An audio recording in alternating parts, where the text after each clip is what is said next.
Our forecast predicts that we will see from about 22,580 to about 31,850 cases by April the 16th.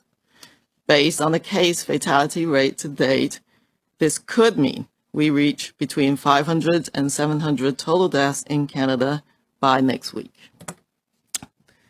This slide shows the cumulative severe outcomes, critical illness resulting in death, for the 3 different scenarios. So in the green bars, that is the green small curve, that is the epidemic control scenario. The blue bars show the weaker controls, and the red bars show what happens when you have no control.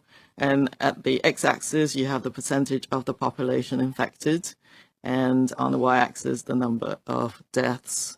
So these stock numbers tell us that we must do everything that we can now to remain in that best case scenario, to stay in the lower range of the green zone with strong epidemic control. Our collective efforts, despite all the hardships and the costs, is critical, as we must minimize the population infected, that's on the x-axis, in order to keep deaths, ICU admissions, and hospitalizations as low as possible. The resolve and the level of efforts of all Canadians, from our healthcare workers on the front line to public health authorities, to all Canadians who are practicing physical distancing, will ultimately determine whether we can remain in this best case scenario and ensure that our health system can cope. We cannot prevent every death, but we must prevent every death that we can.